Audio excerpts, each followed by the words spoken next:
Sarah, thanks so much. We've been following the cleanup of a diesel spill on Highway I-35 in Gainesville since Good Morning Texoma at 6. Is that just like in national polls, the votes here are neck and neck. We've been having people write on this whiteboard over the past few months. There are a number of different fire crews you can see over my left trying to work to put out this fire.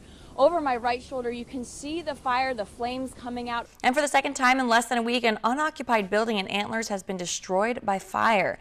The people in one neighborhood are outraged after learning that they're getting kicked out of their homes. The senior engineering sergeant of the A-team says that this is just some of the equipment they have to wear every day. This alone is 50 pounds. He says that besides the physical aspect of training, people need to be aware mentally. Good morning, it's Friday, June 24th. I'm Sarah Strackhouse. Here's a look at 10 things you need to know this morning. Tensions continue. So far, it's been a pretty crazy evening. It started off, it wasn't bad. It was just some dust, just some light wind. Many of the alleyways, they said, are already pretty clean, as you can see this one is. But take a look inside this dumpster. They're taking it a step farther. And if you're looking for work, the Choctaw Nation is hosting their annual Career Day fair today. Other people have said that they've already decided who they want to see in the White House. The debate is not going to change that. Here with the First Baptist Church pastor, Luke Holmes. Luke, thanks so much for joining us. Can you tell us a little bit about kind of what you're experiencing right now? Strapped in and ready to go. Ricky Johnson has been driving a truck for the Goodwill in Sherman for almost half a decade. He says for him, it's much more than a living. It's a way of life. July 2nd will be 5 years. 5 years of working hard and buying into the Goodwill mission. You know, Goodwill is all about helping individuals with disability and disadvantages live more productive lives. And it's always nice when an employee cares about what we're trying to do here. Ricky's supervisor, Katrina Kaufman, says he's not only lifting boxes, but spirits as well. You know, everybody has a bad day, and you just try to, help them have a better day. But for many employers, finding a Ricky is like searching for a needle in a haystack. Not enough good employees to go around sometimes. We want someone that is honest, someone that won't steal from us, someone that is dependable, will show up to work. And this wall of bags reminds us that Goodwill is looking for a number of other employees, as are other businesses in the area. They're all looking for a Ricky of their own.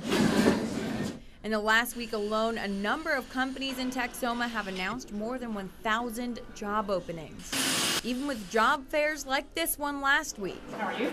Businesses aren't searching for employees just looking for a handout. So it is a little harder for us to find people that want to work. People like Ricky.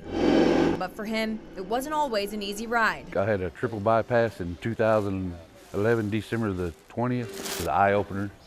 Like, you know, am I gonna come back as far as from the surgery? Or I told my mom and my family that I'll see him whenever the surgery's over with.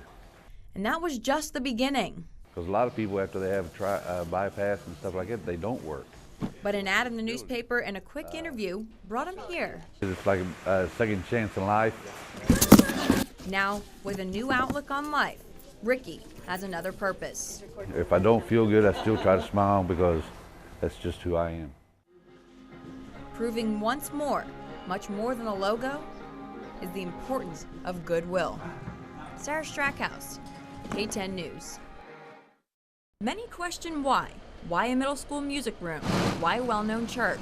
They stated during the interview with them, they stated they were bored. Bored. Something emergency responders were not Friday morning. Investigators say it all started off when 19-year-old Jared Diggs and 20-year-old Tyler Hammond stole a motorcycle and then took off when they were spotted, and it all was downhill from there. While law enforcement was searching for the two, police say Diggs and Hammond were beginning their first rounds of setting fires to some of the town's landmarks. Our first call come in about 4:15, and it came into the middle school. During that fire, we received second call about 05:10 this morning of the fire that we had here at the Baptist Church. It's something and people living in Tishomingo say they just don't understand.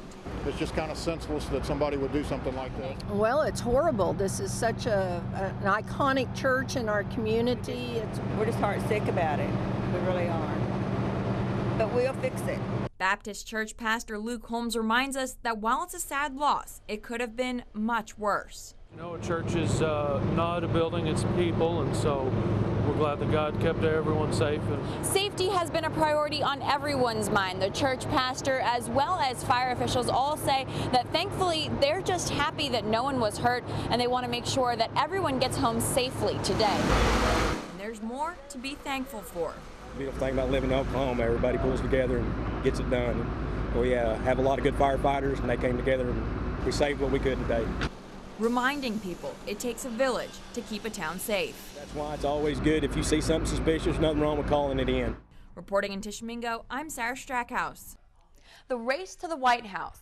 It was a common phrase on most media outlets, but what we didn't hear was what you had to say in Texoma. So we decided to hold a little election of our own using a whiteboard. Here's a look at what we saw.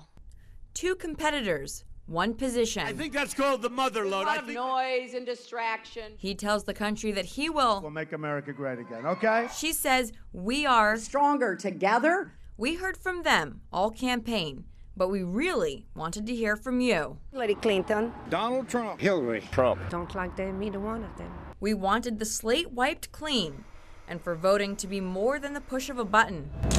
So since June 2016, we've been using our White House whiteboard to tally up the votes for the candidate Texomans want to see in the Oval Office. He'll get this country straightened out and get everybody back to work. She is more qualified. I think he's got a good financial background and can't support that he doesn't even acknowledge global warming. Our first time out was during the Republican National Convention, and Trump was leading with a 7-to-1 ratio. The second time was just after the Democratic National Convention, and the ratio was 3-to-1 with Trump still in the lead. The third time we polled was about halfway through the race, and Trump barely led with a 2-to-1 ratio. Many still saying they're undecided. The fourth time was just after the first debate, and the ratio was 5-to-3 with Clinton trailing. The fifth time was after the vice presidential debate, and Trump was a solid lead with a 4-to-0 ratio. The sixth and final time we polled just 2 weeks before the election was a dead even heat across the board. The biggest question on the ticket now? What do you think is the most important issue that our country's facing right now? ISIS. I would say the terrorists. The economy. Stop ISIS. And we asked if the debates made you go back and forth on your pick. I think people have already made their mind up who they're going to vote for. So I believe it would if the people will look at it and take it seriously. Really look at and investigate what they're hearing and what they're seeing. We spoke to hundreds, but not nearly as many would put pen to paper. You can write in whoever you want. Ultimately, the winner? Trump. Trump. With 67.6% of the votes. Clinton. Can't wrap my head around voting for Trump. Hillary. With 16.2% of the votes. And the last percent, if I ask you why, were some sort of a question mark. But one voter decided there was only one man for the job. I don't feel either major candidate is worthy of a vote. There is no lesser of two evils. They're both bad. So my only way of protesting is to write in God. A candidate we can probably all appreciate. Trump's inauguration into the White House is set for January 20th, 2017. Clinton says that she will not be contesting the outcome. For K10 News, I'm Sarah Strackhouse.